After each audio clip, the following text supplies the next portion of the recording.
Welcome back to the class. 42 question हो गए। 43 में देखो, विजय लिमिटेड का वित्तीय लीवरेज 2 है। फर्म 50,000 रुपये का वार्षिक ब्याज देती है और पूर्व अधिकारी लाभांश 14,000 रुपये का है। कंपनी के लिए कर की दर दे रखी है 30%। प्रति अंश आय में कितने प्रतिशत की गिरावट होगी यदि ब्याज व कर से पूर्व की आय गिरकर 70,000 हो जाए। कुछ वैल्यू आपको पहले दी है। एक तो दिया है आपको क्वेश्चन नंबर कौन सा है 43। पहली वैल्यू दी है आपको वित्तीय लीवरेज। एक तो आपको फाइनेंशियल लीवरेज दिया हुआ है कितना 2। इसके बाद में इंटरेस्ट दिया है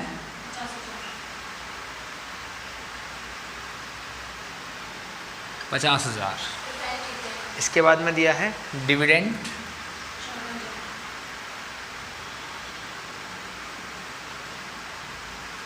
14,000 रुपया और टैक्स दिया है 30% का।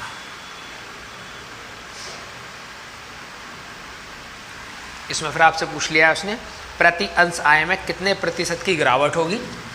परसेंट चेंज इन ईपीएस क्या होगा यदि ब्याज व कर से पूर्व की आय गिरकर 70,000 हो जाए। यदि चेंज इन EBIT परसेंट में तो नहीं दिया है, ये 70,000 रुपये में दिया है। परसेंट हमको निकालनी पड़ेगी। अब परसेंट किसी वैल्यू की तभी निकल सकती है कि पहले वैल्यू कितनी थी और अब वैल्यू कितनी हो गई, तभी तो बीच का डिफरेंस आएगा। अब पहले की EBIT वैल्यू दे नहीं रखी है हमको, तो निकालनी पड़ेगी हमको। अब हमारे पास देखो क्या तरीका है, यहाँ लिखेंगे कैलकुलेशन ऑफ EBIT और कौन सी वाली प्रेजेंट। अब हमको करना क्या है कि इनमें से देखना है कौन सा फॉर्मूला ऐसा, कौन सी वैल्यू ऐसी जिनसे EBIT मिल सकता है। क्या परसेंट चेंज इन EBIT से EBIT मिल सकता है? नहीं, ये तो एक अलग चीज़ है। EPS से नहीं मिलेगा, टैक्स से कुछ नहीं मिलेगा, डिविडेंड से कुछ नहीं मिलेगा, इंटरेस्ट से कुछ नहीं मिलेगा, FL के फॉर्मूले से कुछ ना कुछ मिलने वाला है ना। तो निकालेंगे बाय फॉर्मूला FL या बाय FL। अब देखो FL का यहाँ पे फॉर्मूला लगा दो। FL का फॉर्मूला है EBIT अपॉन EBT। बताओ, ये बात तो क्लियर है। अब इसको करेंगे सॉल्व। अब EBIT हमारे पास है नहीं, लेकिन FL बराबर 2 है, EBIT बराबर मान लिया x। मेरे को नहीं पता, जो वैल्यू नहीं पता उसको x मान लो। डिवाइड बाई EBT कैसे बन पाता है? EBT ऐसे बन पाता है, इसको मैं अगर ऐसे लिखूँ EBIT माइनस का इंटरेस्ट और माइनस का डिविडेंड। अगर डिविडेंड क्वेश्चन में दिया है तो यही वैल्यू करते हैं हम पहले से। इसको पूरा सॉल्व करूँ मैं तो ऐसे लिख सकता हूँ उसको 2 बराबर x बटे EBIT जगह पे x माइनस इंटरेस्ट और माइनस डिविडेंड। यहाँ तक कोई इशू नहीं है। अब इसमें वैल्यू पुट करेंगे। देखो 2 बराबर x बटे x माइनस इंटरेस्ट कितना है हमारे पास 50,000 और माइनस टैक्स कितना है, डिविडेंड कितना है 14,000 का। लेकिन ये जो डिविडेंड है ना 14,000 का, इसमें से टैक्स काट दिया गया है। कितना टैक्स काट दिया? 30% का। तो ये वैल्यू कितने की है? ये वैल्यू रहने वाली है 70% की। तो इसमें डिवाइड करेंगे 70 और मल्टीप्लाई करेंगे 100। बताओ, ये बात क्लियर है। इसको करेंगे सॉल्व। 2 बराबर x बटे x माइनस 50,000, तो इसका कितना आएगा 20,000। इसको आगे सॉल्व करेंगे 2 बराबर x बटे x, ये दोनों जुड़ जाएंगे तो कितना हो जाएगा माइनस का 70,000, क्योंकि माइनस माइनस प्लस 50 और 20 70 आएगा माइनस का, जिसका साइन बड़ा वही आंसर में आता है हमेशा।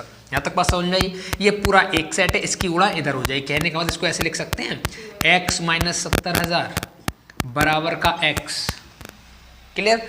अब इसकी गुणा एक बार इसमें होगी और एक बार इसमें होगी, तो कितना हो जाएगा 2x माइनस का 1,40,000 और बराबर का x। x को मैं इधर ले आऊँ तो 2x माइनस का x बराबर का 1,40,000। इसको अगर आगे सॉल्व करूँ मैं तो कितना आएगा मेरे पास 2x में से x जाएगा, x बचेगा कितना 1,40,000। और यही जो x है यही क्या है EBIT। बताओ, यहाँ तक बात समझ में आई? कोई डाउट? EBIT आ गया। अब वो बोल रहा है कि EPS का चेंज तुमको बताना, लेकिन EBIT घट के 70,000 रह जाती है। तो पहले क्या निकालना पड़ेगा हमको? Percent change in EBIT। देखो प्रेजेंट EBIT कितनी है? 1,40,000 और फ्यूचर की EBIT कितनी हो जाएगी? 70,000। तो परसेंट चेंज कैसे निकालेंगे? EBIT बराबर, देखो 70,000 माइनस में गया कितने से? 1,40,000 मल्टीप्लाई बाय 100। कर दो इसको सॉल्व जरा। 50%।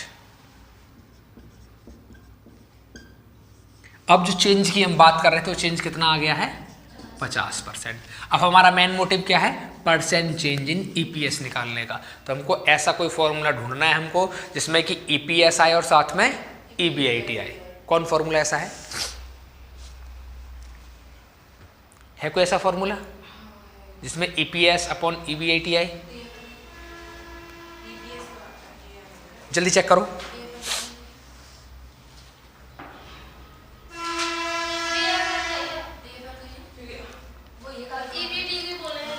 देखो मैंने ये भी बताया था कि जो ये EPS होता है इसको EBT भी बोलते हैं। तो फॉर्मूला कौन सा रहेगा यहाँ पे? DFL से निकाल देंगे, क्या रहेगा? परसेंट चेंज इन EPS लिख लें इसको, divide by percent change in EBIT। अब देखो DFL हमको दिया नहीं है, DFL, तो जितना FL रहेगा उतना ही DFL रहेगा। 2 बराबर हो गया इसके, तो 2 बराबर कितना आएगा? परसेंट चेंज इन EPS तो हमको पता नहीं है, यही निकालना है हमको। Percent change in EPS divide by percent change in EBIT कितना है? 50%।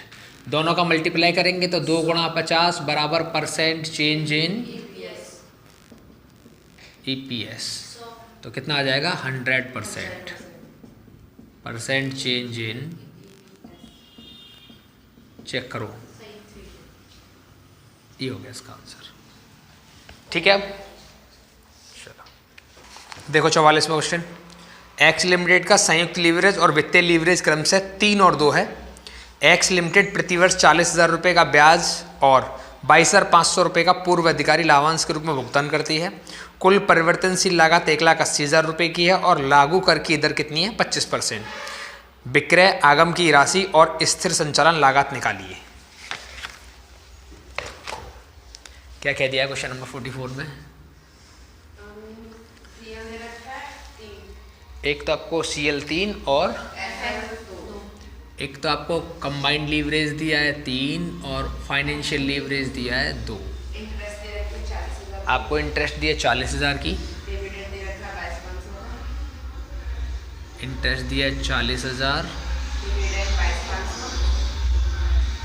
और डिविडेंड दिया 22,500। क्या चीज़? वेरिएबल, वेरिएबल दे रखा है 1,80,000 रुपये। टैक्स रेट दे रखा है 25% का। बस इतनी वैल्यू आपको दी हुई है। अब इसको करेंगे सॉल्व। अब सॉल्व में क्या क्या चाहिए आपको? एक तो इसमें आपको फिक्स कॉस्ट मांगी है उसने, फिक्स कॉस्ट बतानी है और साथ में क्या बताना है आपको? एक और बताना है सेल्स। ये 2 वैल्यू बतानी है आपको। तो आपको देखना पड़ेगा कि फिक्स कॉस्ट किस फॉर्मूले में आती है या सेल्स किस फॉर्मूले में आती है। देखो अब कैसे करेंगे इसको सॉल्व। कैलकुलेशन ऑफ इसमें कहीं पे भी तुमको OL नहीं दिया है, ऑपरेटिंग लीवरेज नहीं दिया, क्योंकि सेल्स के सबसे नज़दीक कंट्रीब्यूशन होता है। कंट्रीब्यूशन में अगर वेरिएबल कॉस्ट में जोड़ दूं तो मेरी सेल्स बन जाएगी। तो हमको OL निकालना पड़ेगा। OL क्वेश्चन में कहीं दिया नहीं, तो कैलकुलेशन ऑफ OL करेंगे सबसे पहले, ऑपरेटिंग लीवरेज। एक फॉर्मूला है ये, CL बराबर OL मल्टीप्लाई बाय FL। अगर दोनों ही गुणा कर दो तो तुमको CL बन जाता है। CL की वैल्यू देखिए कितनी? 3 बराबर OL की वैल्यू नहीं पता, FL की वैल्यू कितनी? 2। इसको लेंगे बटे में तो 3/2 बराबर क्या हो जाएगा? OL। तो OL की वैल्यू कितनी आ जाएगी? 1.5। बताओ यहाँ तक बात क्लियर हो गई? ठीक है। अब कैलकुलेट करेंगे यहाँ से। अब इसमें तुमको ये देखना है, देखो कैलकुलेशन ऑफ EBIT निकालेंगे बाय OL फॉर्मूला, क्योंकि EBIT निकालने के लिए अगर EBIT को मैं x मान लूँ तो EBIT में से क्या घटाना पड़ता है, इंटरेस्ट घटाना पड़ता है और डिविडेंड का घटाना पड़ता है। ये दोनों घटाने के तुरंत बाद EBIT आ जाता है बस। तो ये आसान रहेगा मेरे लिए। OL बराबर क्या रहेगा, EBIT अपॉन EB और T। अगर मैं इसको थोड़ा मॉडिफाई कर दूँ तो इसको ऐसे लिख सकता हूँ, EBIT upon EBIT minus interest और माइनस डिविडेंड। हाँ अच्छा सॉरी ये FL से निकलेगा, FL। अब इसको देखो थोड़ा मॉडिफाई किया, इंटरेस्ट यहाँ लिखा, डिविडेंड यहाँ लिखा। अब इन वैल्यू को पुट करेंगे यहाँ पे। FL की वैल्यू हमको दी है कितनी, 2 बराबर, इसको मान लिया मैंने x, EBIT को यहाँ मानेंगे x माइनस इंटरेस्ट कितना है मेरे पास 40,000 और डिविडेंड दे रखा है मेरे को 22,500 डिवाइड बाई कितने रुपए का इंटरेस्ट है 25 का। तो ये वैल्यू कितने के बराबर है 75 के बराबर, मल्टीप्लाई बाय 100। इसको कर दो सॉल्व। देखो इसको करेंगे 2 बराबर x बटे x माइनस 40,000 माइनस का 30,000। आगे सॉल्व करेंगे 2 बराबर x बटे, तो कितना रहेगा इधर x माइनस का 70,000। इन दोनों की मल्टीप्लाई हो जाएगी इधर, तो 2 मल्टीप्लाई x माइनस 70,000 बराबर का x। मल्टीप्लाई करेंगे 2x माइनस का 1,40,000, इसकी मल्टीप्लाई इधर इधर की है और बराबर का x को हम इधर लाएंगे तो 2x माइनस का x बराबर कितना हो जाएगा 1,40,000। तो x बराबर कितना हो जाएगा 1,40,000। यही क्या है EBIT। बताओ यहाँ तक बात समझ में आ गई। अब EBIT मेरे पास है तो हमारे पास एक कैलकुलेशन है ना ऐसे, सबसे पहले क्या आता है सेल्स, उसके बाद माइनस करते हैं इसमें से वेरिएबल कॉस्ट, एक वैल्यू बनती है क्या कंट्रीब्यूशन, और कंट्रीब्यूशन माइनस करना पड़ता है फिक्स कॉस्ट। वैल्यू क्या बनती है EBIT यहाँ पे, और अगर इस EBIT में से माइनस कर दूँ इंटरेस्ट तो वैल्यू बन जाती है EBT। तो इस फॉर्मेट के आधार पे ये हमको देखना पड़ेगा कि हमको सबसे पहले क्या बन सकता है। देखो हमको सेल्स चाहिए, फिक्स कॉस्ट चाहिए, तो सेल्स कहाँ मिलेगी हमको, यहाँ पे सबसे ऊपर सेल्स मिलने वाली है। अगर हमारे पास कंट्रीब्यूशन है तो उसमें वेरिएबल कॉस्ट जोड़ दें तो हमारी सेल्स बन जाएगी, लेकिन कंट्रीब्यूशन हमारे पास नहीं है तो हमको फिर इधर देखना पड़ेगा। हमारे पास अगर फिक्स कॉस्ट है तो EBIT बन सकती है, और अगर EBIT है तो फिक्स कॉस्ट बन सकती है। तो हमको यहाँ देखना पड़ेगा क्या हमारे पास है। देखो हमारे पास EBIT है, EBIT से 2 वैल्यू बना सकते हैं, या तो हम EBIT से कंट्रीब्यूशन बना सकते हैं, EBIT से EBT बना सकते हैं। बात आ रही है तक समझ में। लेकिन EBIT में इंटरेस्ट जोड़ेंगे तो EBT बनेगा, और EBIT में से फिक्स कॉस्ट को जोड़ेंगे तो कंट्रीब्यूशन बन जाएगा। अब हमको देखना पड़ेगा क्या क्वेश्चन में कहीं फिक्स कॉस्ट दे रखी है, क्वेश्चन में कहीं फिक्स कॉस्ट नहीं है। क्या क्वेश्चन में इंटरेस्ट दे रखी है, क्वेश्चन में इंटरेस्ट है, और EBIT और इंटरेस्ट के रोल से एक फॉर्मूला हमारे पास बनेगा। क्या बनेगा, अगर मैं EBIT में से इंटरेस्ट को माइनस करूँ तो मेरे पास EBT बन जाएगा। यहाँ तक बात क्लियर है। अब कैलकुलेशन करेंगे EBT की, कैलकुलेशन ऑफ EBT। हमको पता है एक बात कि अगर मैं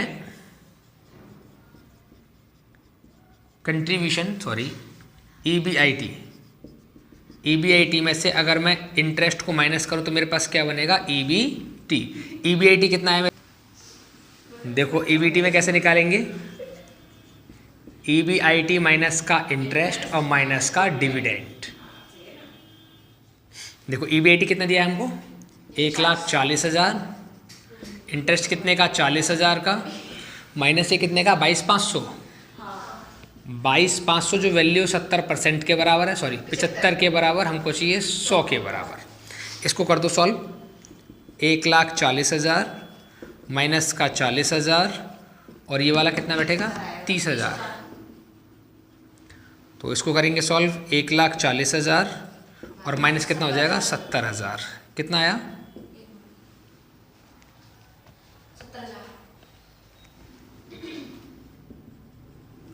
ये वैल्यू बन गई हमारी किसकी EBT की।